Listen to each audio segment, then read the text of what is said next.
of gravitation between two objects changes when the distance between them is reduced to half. तो पहला question कह रहा है कि अगर दो ऑब्जेक्ट के बीच की डिस्टेंस हाफ कर दी जाए, ये टू मासेस हैं और ये m1 एंड m2 है और इनके बीच की डिस्टेंस d है, ये before है और ये आफ्टर, और अगर इनको पास ले आया जाए और इनके बीच की डिस्टेंस कितनी कर दी जाए d/2, तो कैसे इनके बीच फोर्स चेंज होगा? नाउ एर्लियर फोर्स है F, तो F पहले जो फोर्स है that is G m1 m2 by d², बाद में तो F डैश लिख सकते हो, ठीक है, या F1 F2 भी लिख सकते हो, अगर आपको डैश ठीक नहीं लगता तो F1 F2 लिख लो, that is G m1 m2 by d/2², बाद की डिस्टेंस कितनी हो गई? तो इसको क्या लिखें? G m1 m2 और d²/4 क्या, और जो नीचे का डिनोमिनेटर होता है वो ऊपर आ जाता है। समझ आई बात की नहीं? तो इसलिए क्या हो जाएगा? 4G m1 m2/d², वो पलट गया ना, ऊपर आ गया। लेकिन इसकी वैल्यू क्या है बताओ, वहां से देख, तो बोलो F डैश किसके इक्वल हो गया? 4F। देखो इसी की वैल्यू वहां से रखी है from equation 1। So now the force increases, अगर उनको पास ले आया जाए तो क्या उनके बीच लगने वाला फोर्स बढ़ जाएगा? तो डिस्टेंस हाफ कर दोगे तो फोर्स 4 गुना बढ़ जाएगा, ठीक? So force will increase 4 times, so force will 4 times of 4 times. अब देखो second, gravitational force acts on all objects in proportion to their masses. Then why does a heavy object does not fall faster than a light object? तो अगर force है, तुम ये मुझे बता दो कि तुमने एक मोती पर फोर्स लगाया और एक पहाड़ पर फोर्स लगाया, उतना ही। मैं एक मोती को यहाँ ऐसे मारूंगा, उछल गई, और एक बहुत बड़ा पहाड़ है तो वो हाथ हिला भी नहीं, फोर्स तुमने उतना ही लगाया, लेकिन पहाड़ नहीं हिला, और यह एक बड़ा सा पत्थर, अब मोती उछल गई। लेकिन आप ये देखो ना, फोर्स किसके इक्वल होता है? F is equal to m, तो A किसके इक्वल हुआ बताओ? F is equal to m, so A is equal to F/m। So for heavier object m is more, so acceleration is less. अगर मैं इस पेन को गिराता हूं तो ये पेन भी एक्सीलरेट हो रहा है, तो क्या धरती भी एक्सीलरेट हो रही है, लेकिन उसका एक्सीलरेशन बहुत कम, फोर्स दोनों में इक्वल है। समझ में आई बात की नहीं? फिर से देखेंगे अभी। तो यहां पर आप देख लो, आपने फोर्स लगाया, एक्सीलरेशन कितना होगा? एक ट्रक को धक्का दो, एक साइकिल का धक्का दो, क्या एक ही स्पीड से एक्सीलरेट करेंगे? नहीं, क्योंकि उसमें थोड़ा सा एक्सीलरेशन प्रोड्यूस होगा। और वही चीज तुम किसी छोटे बच्चे के धक्का दे दो जो वो ट्रैम्बुलेटर है, तो सकता ही चला जाए। आप समझ में आई बात की नहीं? क्या लिखे बताइए? For heavier object, for heavier object mass is more, so acceleration क्या होगा? लेस नहीं हो जाएगा। देख लो, ये बड़ा होगा तो क्या होगा? ये लेस नहीं हो जाएगा, ठीक है? So it moves slower, so it moves slower. अच्छा, एक और बात बताओ, वेट किसे कहते हैं अमितेश? बोलो। सही बात है। The downward force acting on any object due to gravity is called weight. Downward force, थोड़ा तो सही था। Downward force acting on any object, किसकी वजह से बताओ? Due to gravity. अब ये देखो, ये अर्थ है, और अगर इस पर कोई ऑब्जेक्ट रख दिया जाए तो क्या ये इसकी ओर आएगा? अर्थ के सेंटर की ओर जाना चाहेगा? मास है। और इसकी ओर जो फोर्स लग रहा है वो फोर्स किसके इक्वल है? जी स्मॉल एम और एम ई और बाई आर ई स्क्वायर। बोलो सही है? ये देख लो किसके इक्वल है? ये जो चीज फोर्स लग रही क्या ये आ रही है? और ये अगर अर्थ है तो इसका मास क्या हुआ? एम ही हुआ। अच्छा अगर मैं एम पहले लिख लूं तो G M E by R E square. Eklavya इसमें कौन सी चीज वेरी कर रही है या सारी चीजें कांस्टेंट हैं?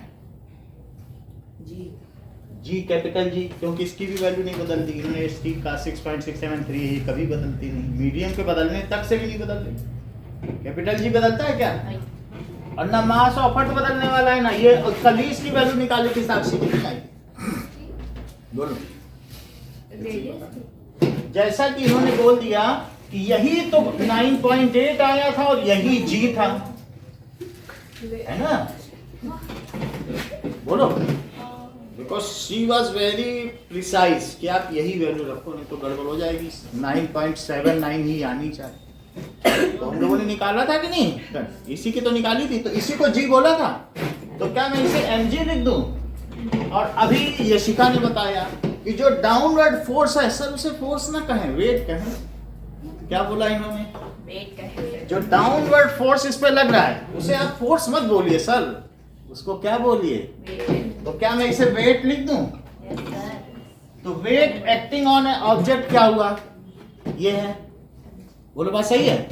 तो अब यहां पर weight is equals to mg। Weight is equals to mass into gravitational force. Now what is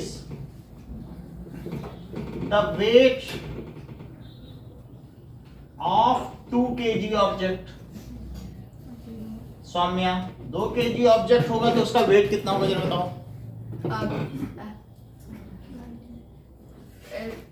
approx 200 newton. ये ठीक है। जैसा इन्होंने बता दिया, क्योंकि नहीं मतलब 20 न्यूटन, सॉरी। वो चलता है उतना। अब दैट इज 19.6 न्यूटन। बात समझ आ गई? 19.6 न्यूटन। थोड़ी गलती हो जाती है। इतना बात सही है? वो उसमें नहीं, वो तुमने पढ़ा है कहानी में कि एक फूल कुमारी थी, उसने फूल उठा लिया, उसके हाथ में मोच आ गई। 2 किलो उठा लिया, इनका 200 न्यूटन लग गया।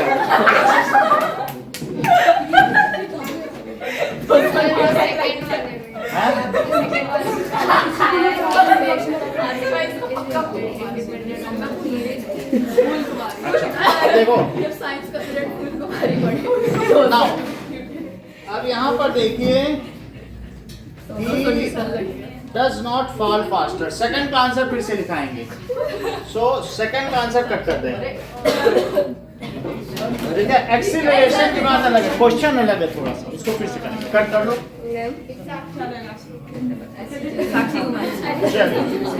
आगे बताइए। अब देखो मास और वेट में अंतर लिखो। मास और वेट। मास क्या होता है? Amount of substance Contained in a amount of substance contained in a body. Amount of substance contained in a body. ठीक है, इन एन ऑब्जेक्ट भी लिख सकते हो, इन एन ऑब्जेक्ट। और ये क्या है? दैट इज हाँ ठीक है। मैंने बोला नहीं बोला downward force acting on an object due to. जब कोई चीज भारी होती है तो बार बार गिर जाती है, इसीलिए इनका आंसर पहले गिर जाना बार। So due to gravity. अब सेकंड देखिए। हाँ ठीक है। सो अब जो मास है, बोलो ये वेक्टर क्वांटिटी के स्केलर? इसका 2 किलो है तो वो किसी डायरेक्शन में 2 किलो की 2 किलो है। So it is scalar. और जबकि इसकी डायरेक्शन है डाउनवर्ड और ये कैसी क्वांटिटी है, क्योंकि ये फोर्स का ही रूप है, तो ये क्या है, it is vector quantity. Its unit is kg, its unit is Newton. अच्छा, अगर कोई भी मास है तो मान लीजिए तुम्हारे हाथ में 1 kg है, तो बोलो यहाँ उठाओगे तब उसका वेट ज्यादा लगेगा कि मून पे? बोलो कि सेम लगेगा। नहीं, सेम नहीं लगेगा। सेम लगेगा क्योंकि मून उसको खींच ही नहीं पाएगा उतनी तेजी से, तो इसलिए वहाँ 1/6 वेट लगेगा। वहाँ बड़े आराम से उठा लोगे। यहाँ 20 किलो की बाल्टी उठाते हो तो वहाँ 120 किलो का ड्रम उठा लोगे, 6 गुना ज्यादा उठाओगे। अगर मान लो यहाँ पर ये साक्षी को उठा लेती है अर्पिता, तो वहाँ 6 साक्षी को उठा लेंगे। 3 हाथ में इसमें और 3 हाथ में इसमें, 6 साक्षी उठाएंगे। समझ में आई कि नहीं? तो इस तरीके से वहाँ 6 टाइम्स। तो weight varies from place to place, लेकिन क्या साक्षी का मास वेरी करेगा? तो mass does not vary, does not vary from place to place। जबकि वेट, एक क्वेश्चन आपकी बुक में भी है कि जो गोल्ड है वो पोल में अलग उसका वेट पाया गया और इक्वेटर में अलग, इक्वेटर में हल्का पाया गया। 9.8 तो weight of object varies from place to place. अच्छा, एक बात और बताओ कि मान लीजिए कि अगर एक ऑब्जेक्ट है और ये अर्थ है और ये मून है, तो अर्थ भी इसको खींचेगी और मून भी खींचेगा, लेकिन एक ऐसा पॉइंट है जहां पर दोनों इक्वल फोर्स से खींचेंगे, तो इस समय ये वेटलेस हो जाएगा। बात समझ आई कि नहीं? मान लो अगर वो चीज लेकिन मून के ज्यादा पास होनी चाहिए, क्योंकि इसकी शक्ति कम है, इसके ज्यादा पास रखो तो थोड़ी पावर इसकी भी लगने लगेगी, और उस समय अर्थ की इतनी कमजोर नहीं हो पाएगी कि फिर भी काफी रहेगी। तो ये अगर इसको 4 न्यूटन से मून खींच रहा है और ये 4 न्यूटन से खींच रहा है, तो ये वेटलेस नहीं हो गई। एक जगह तो ऐसी है, पहले तुमने उछाला फिर गिर गई, और उछालो फिर गिर गई, अब की और उछालो, फिर एक जगह ऐसी पहुंचेगी कि मून कहेगा आ गए हमारे चपेटे में, आओ। वो ताक रहा है, उसकी पावर नहीं थी ना खींचने की, तुमने मून की ओर फेंका, अब पता चला वो इतनी तेज फेंका मून पे गिर गया, और मून पे पहले मून पे पियानी को फेंका, बोला अब चलो फुटबॉल खेलना। समझ आई बात की नहीं? भाई एक आदमी मून पे खड़ा हो जाए और एक अर्थ पे, और तुम यहाँ से मारो वो वहां से मारो, लेकिन एक ऐसे पॉइंट होगा अगर तुमने ठीक इतने वेट से इतने ही फोर्स से मारा है कि वो जस्ट बीच में हैंग हो गया, त्रिशंकु की तरह या अश्वत्थामा की तरह, वो लटके हुए हैं मून और अर्थ के बीच में, वो ना वहां गिर पाए ना यहाँ, तो वो वेटलेसनेस है। समझे? 2 चीज के बीच में, फिर वो कहीं भी नहीं जा पाएगा। तो इस तरीके से mass of an object can never be 0, लेकिन वेट यहाँ 0 हो गया नहीं इस पॉइंट पे, क्योंकि अब फोर्स ही नहीं लग रहा इस पे किसी की तरफ, ग्रेविटी कैंसिल हो गया, तो वेट कितना हो गया? Mass of an object can never be 0, और अब ये देखो, weight of an object can be 0।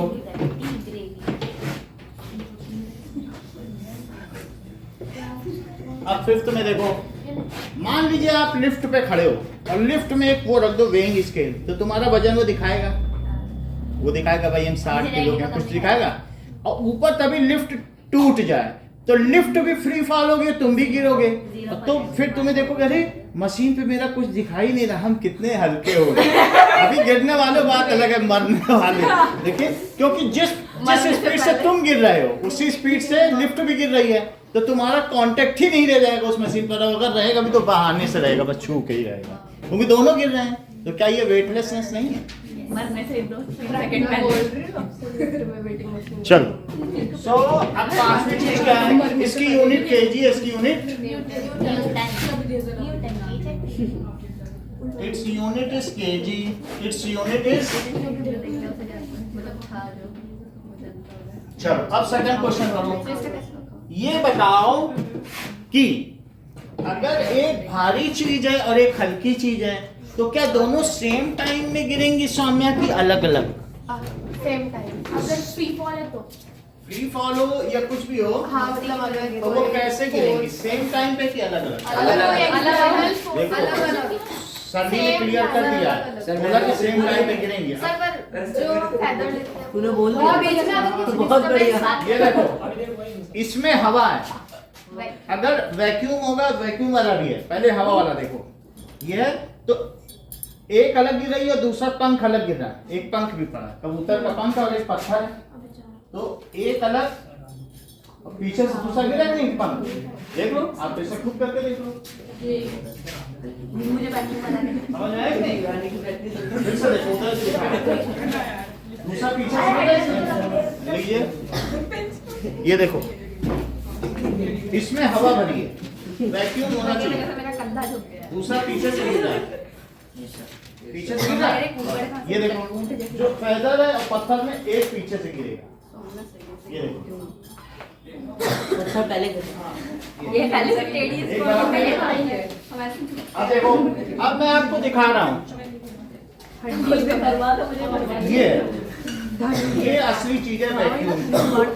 इसमें सारे बाढ़ बन चुके हैं। मेरी मम्मी ये बोलते हैं अच्छा वही वाला है ये तो वही है जिसकी इसमें ये देखो एक है मेटल और एक है फेदर, तो आप देखो इसको ध्यान से करना, ये अगर टूट गया तो इसकी कोई कीमत नहीं, जब तक ये पिन लगी हुई है कांच की तब तक ये 5000 का है, और ये पॉइंट टूटते ही ये ये दो उसके वेस्ट हो चुके हैं, ये 10-10 रुपए में ना, ये 5000।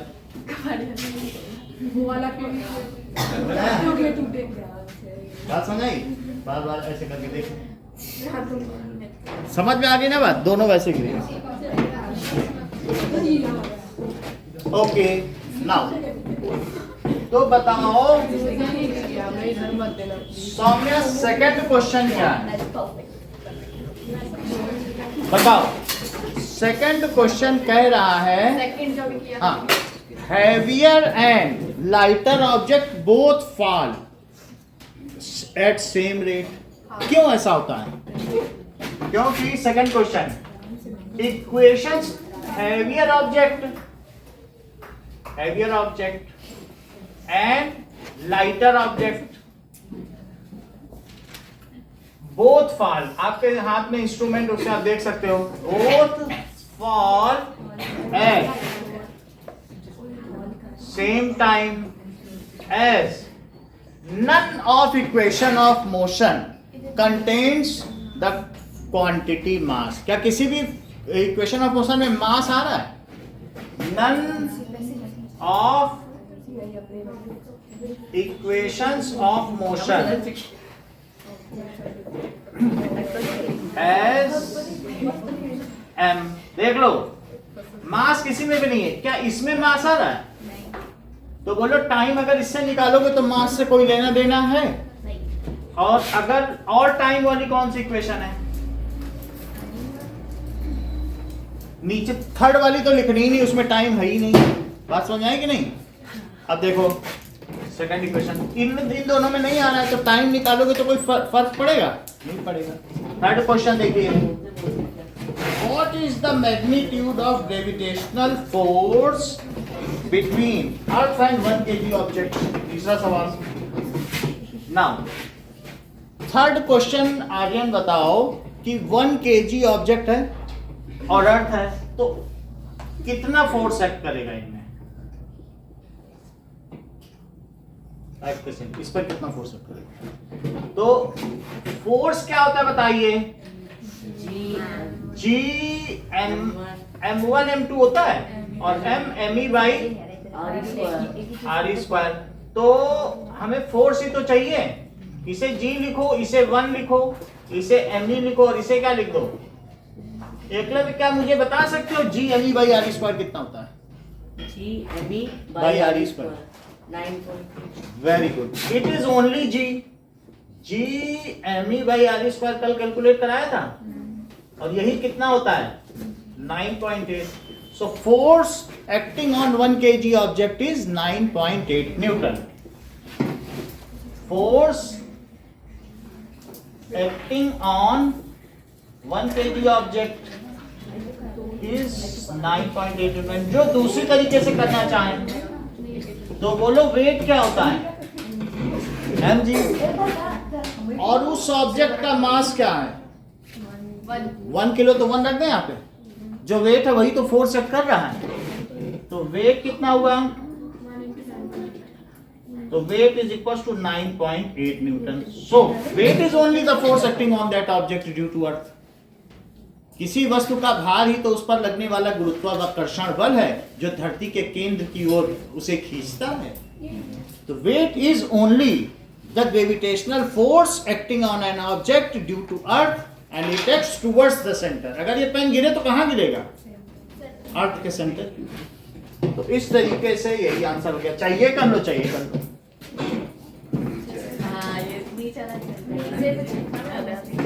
That is the force acting on 1 kg object is 9.8 Newton. क्या लिखोगे? यही लिखना पड़ेगा. इसको कहते हैं द्रव्यमान. इसे क्या कहते हैं? और इसको क्या कहते हैं? भार. समझ में आ गई बात?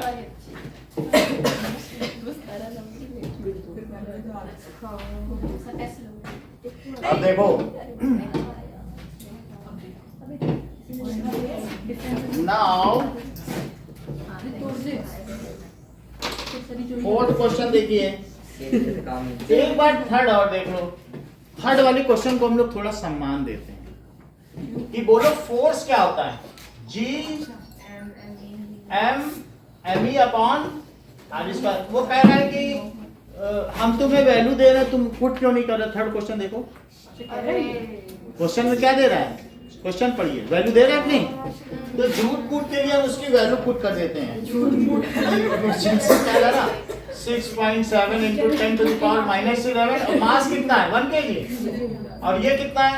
6 into 10 to the power 22. और अपॉन में क्या लिख दें? 6.4 into 10 to the power 6. और स्क्वायर जरूर लगाना. अब फिर बहाने से अपने लिख दो आफ्टर कैलकुलेट. उसको भी तो संतोष होना चाहिए. हमने वैल्यू दी, बिना लिखे रट के आए. हमें मालूम है G ME by R square he G होता है. तो ये लिख लो, उसका भी बात बन जाए. फोर्थ देखिए. Now earth and moon are attracted to each other. Earth and moon आपस में एक दूसरे को अट्रैक्ट करते हैं. Now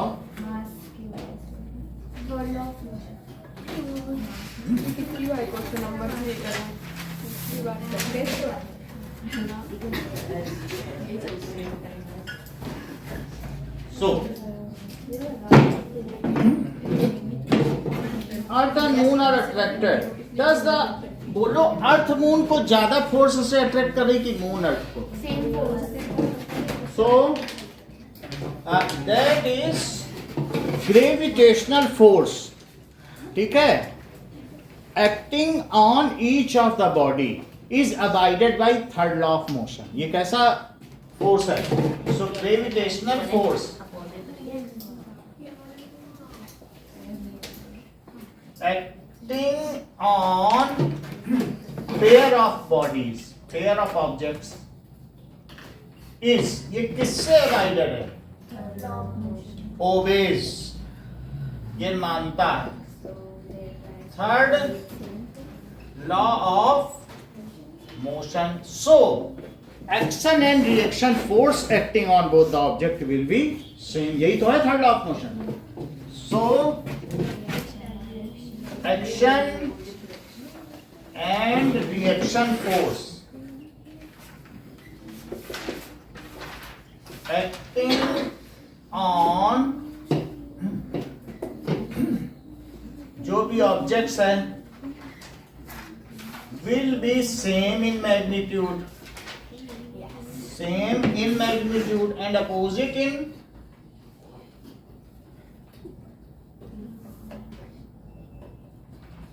direction. इसलिए ये डायरेक्शन में अपोजिट होंगे। सर ऑब्जेक्ट के बाद में क्या? ठीक है, so action and reaction force acting on नहीं सर ऑब्जेक्ट ऊपर ओबेज, ये मानता है फिफ्थ लेके। तो जिस फोर्स से मून अर्थ को खींच रहा है उसी फोर्स से अर्थ मून को खींच रही है, क्योंकि इसमें दोनों का मास इन्वॉल्व है। If moon attracts the earth, then why does the earth not moves towards moon? Earth is Its mass 100 times heavier. कितने times?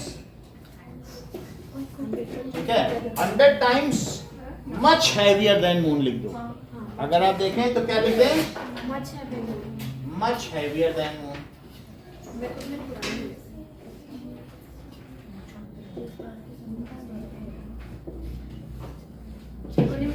ठीक है, अब देखो एक आपको वीडियो दिखा दे तो हमें भी याद आ जाए कि कितने एक अर्थ में कितने मून आए। याद है?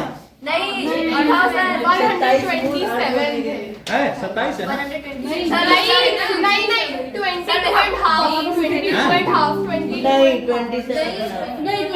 मेरा बदला आपने मुझे याद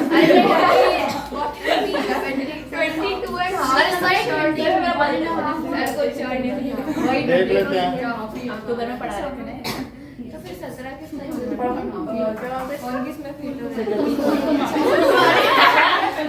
साक्षी कुमारी मास वो बता रहा तू नहीं सौम्या का नाम है तो साक्षी कुमारी अब देखिए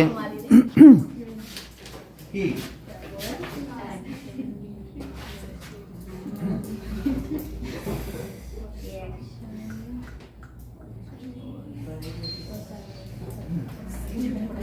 हाँ 20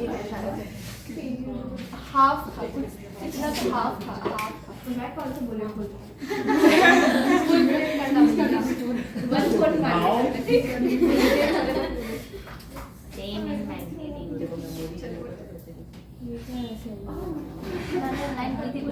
चमकीला दिख तो रहा था how many moons can be accommodated in Earth? हाँ 92 and half ये नहीं अब देख लेते हैं। हाँ वही है ये ये नहीं थी ये था ये शॉर्ट ये तो अरे शॉर्ट नहीं अच्छा ये शॉर्ट नहीं है अरे How many उसमें moons short could fit inside sir ये Earth? नहीं थी यही थी ये नहीं शायद तो अगर एक गिरता चला जाए यही से बड़ी शॉर्ट ये तो बात बस बस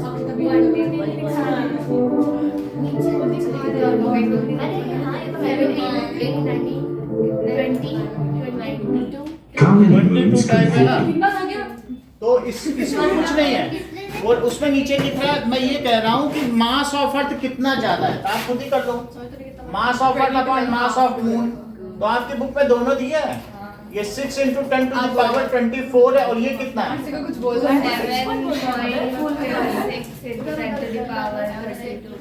यही चीज है। 7 पॉइंट कितना है? मून का कितना मास है देखो जरा, 7.36 है, तो ज्यादा फर्क नहीं है। 100 गुना तो कहा ही जा सकता है, इसका इतना फर्क नहीं ना। तो 0.9 × ये 90 टाइम्स तो हैवियर है। लेकिन जब कोई चीज किसी में डाली जाती है तो बहुत सारी हवा रह जाती है, तो उसलिए अगर ऐसे एकोमोडेट करोगे किसी घड़े में बहुत सारी बॉल तो जगह बच जाएगी ना। एग्जैक्टली ठीक है कि नहीं? चलिए नाउ फिर भी हम लिख सकते हैं कि earth is much heavier than moon. So इसलिए जो अर्थ पर सो एक्सीलरेशन एक्टिंग ऑन अर्थ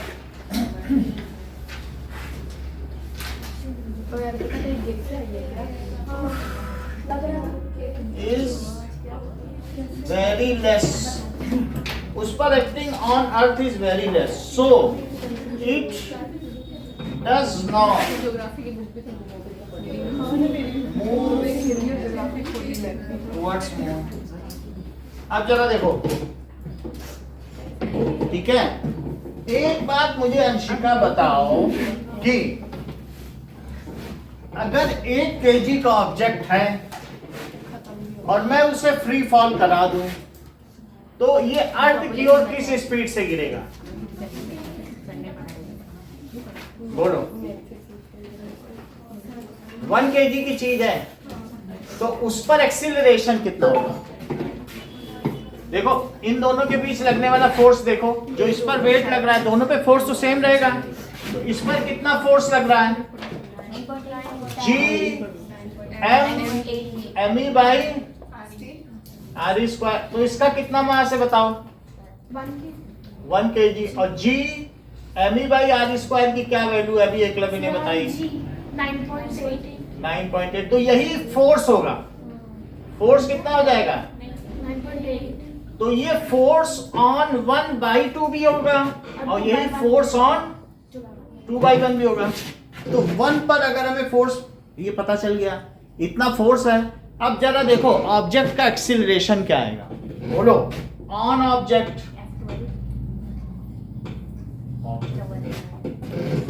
ठीक है, तो अब आप बताइए F कितना होता है? M इंटू ए। तो इस पर ऑब्जेक्ट के लिए मैं 9.8 लिख दूं, उस पर इतना ही तो फोर्स लग रहा है। कितना फोर्स लग रहा है? 9.8। न्यूटन लग रहा है। और उसका मास कितना है? तो उस पर लगने वाला एक्सीलरेशन कितना हुआ? 9.8। इसी एक्सीलरेशन तो बढ़ता है। और अर्थ कितनी स्पीड से बढ़ेगी जरा? इतनी स्पीड से। ऑन अर्थ, ये बिल्कुल सही कह रहे हैं। बोलो F is equal to M A. उस पर भी 9.8 लग रहा है और अर्थ का मास क्या है बताओ? 6 इंटू 24। जरा उस पर भी एक्सीलरेशन निकालो अर्थ पर। तो 9.8 को थोड़ी देर के 10 ले लें, थोड़ी आसानी हो जाएगी। ये ना लेना चाहो मत लो। यही एक्सीलरेशन ऑन अर्थ होगा।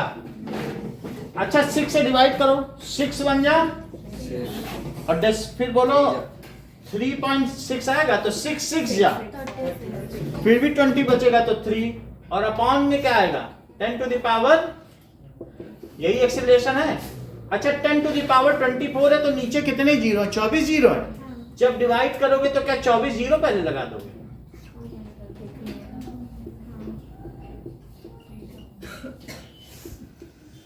ये ठीक है। और 1 2 3 लगा करके 163 इतने मीटर पर सेकंड स्क्वायर से ये एक्सीलरेशन है। तो बोलो ऑब्जेक्ट ज्यादा तेजी से एक्सीलरेट कर रहा है क्या? क्योंकि मास से डिवाइड हो रहा है ना। मास बड़ा होगा, हमने बताया मोती को करो और पत्थर को करो, तो ऐसा तो नहीं कि एक ही उछल जाएगा, पत्थर भी उछाल लोगे, है ना?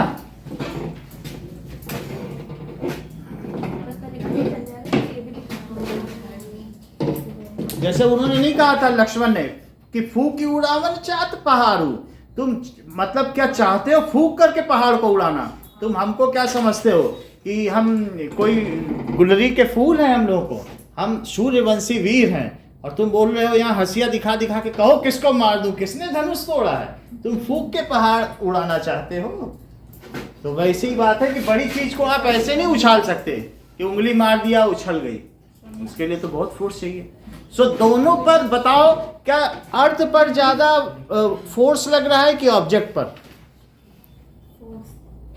सृष्टि बता रही, ये बिल्कुल सही कह रहे हैं। इन्होंने क्लियर कर दिया कि दोनों पे इक्वल लग रहा है। वहां से देख के क्या होगा हमें नहीं मालूम कि थर्ड लॉ ऑफ मोशन बहुत बड़ी बात है। 9th में कितना सीख गए? अब देखो या फिर इस कैलकुलेशन से सीखे होंगे कि सर आपने खुद ही कर दिया, एक्सीलरेशन इतना कम, बोला अर्थ कहाँ है? ये चीज होती है। जो टैलेंटेड बच्चे होते हैं वो भूत के पांव तो पालने में ही दिख जाते हैं। सर वो मत मिटाना, थोड़ा लास्ट सही है भाई, उसके पैर उल्टे हो जाते हैं। भूत का पांव पालने में दिख जाएगा ये भूत है उसके उल्टे पैर होंगे। नाउ अब देखिए 6th question, what happens to the force? First part देखो, क्या कहा जा रहा है? Mass of one object is double. अगर एक ऑब्जेक्ट का मास डबल कर दिया जाए बिफोर एंड आफ्टर, जो वन वैल्यूज अर्थ पे जो ऑब्जेक्ट पे ये देख लो G2M 1 M2, एक का मास डबल कर दिया,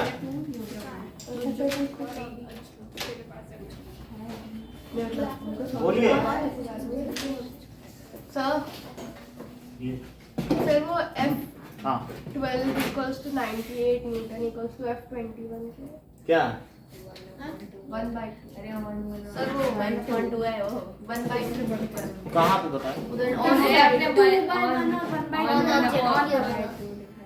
ऑन 1/2 ऑन 2/1, यानी जैसे दो ऑब्जेक्ट है ना, तो फोर्स ये M1 है और ये F, ठीक है। ऑन 1 पे लग रहा है by2, ऑन 1 और इस पर जो लग रहा है ऑन 2 by1।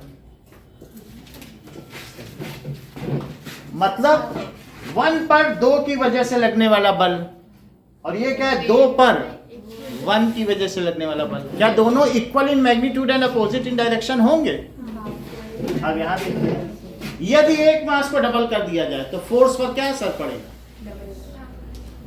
इतना ही जानती हो तो दोनों मास डबल किया तो फोर्स क्या हो जाएगा?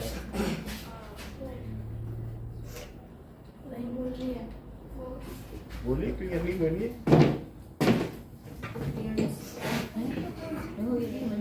Now second part, so force will be doubled than previous. Force will become 2 times.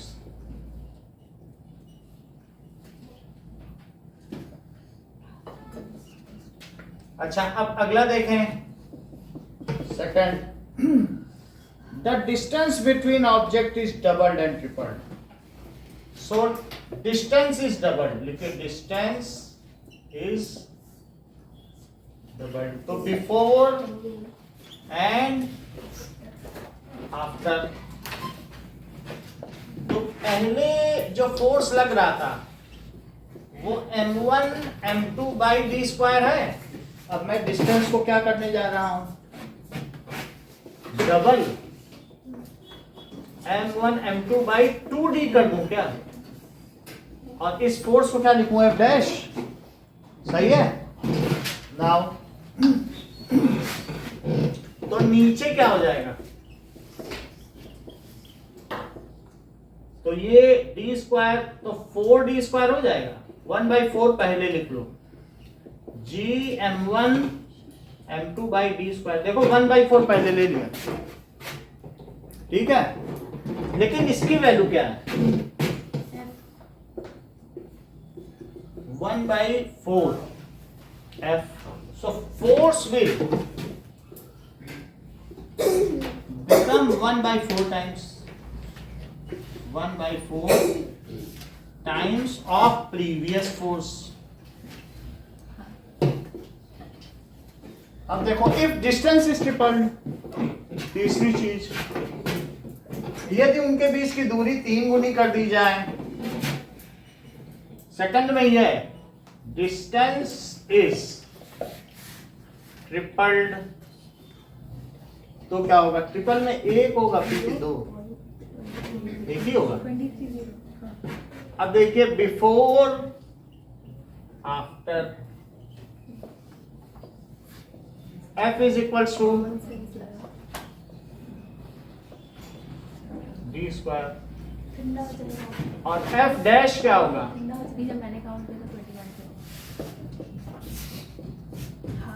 So G M1 upon 9d square. क्या 1/9 पहले ले लो? G M1 M2 by d square. So F dash क्या हुआ? तो force will become 1/9 times. Distance अगर 3 गुनी कर दोगे तो फोर्स 9 गुना कम हो जाएगा।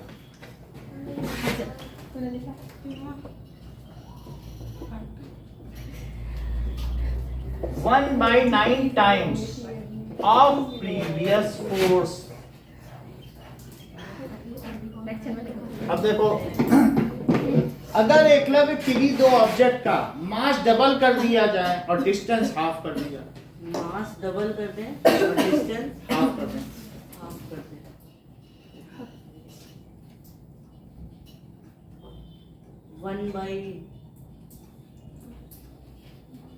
1/9। करेक्ट, काफी करेक्ट है। पियानी आप भी बताओ। मास डबल और डिस्टेंस हाफ।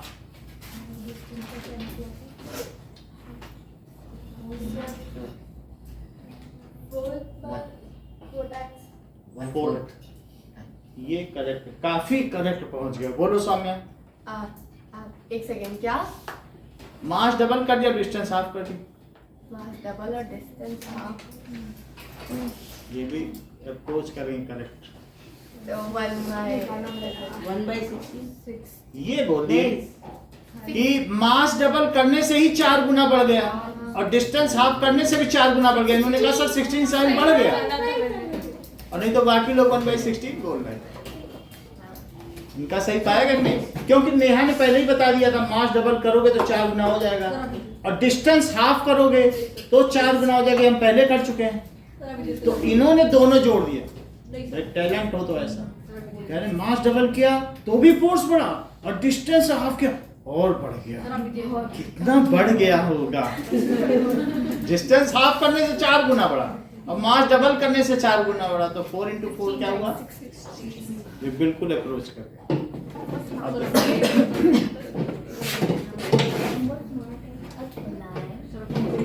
अब देखिए, the mass of both the object is double. F before, after, so G m1 m2 by d square, और यहाँ पर G 2m1 2m2 by d square। तो 4 पहले ले लो और G m1 m2 by, तो क्या इसे 4f लिख दिया जाए? So force will become 4 times. यहाँ डिस्टेंस की बात नहीं की गई, लेकिन मैंने पूछा देखो, so force will become 4 times of previous force.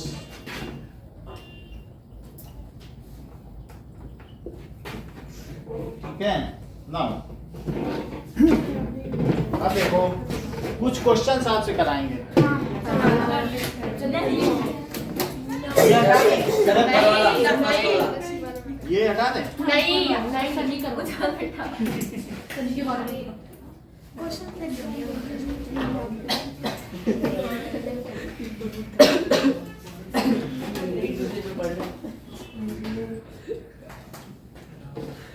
Okay, आपको 1 से 5 तक करना है।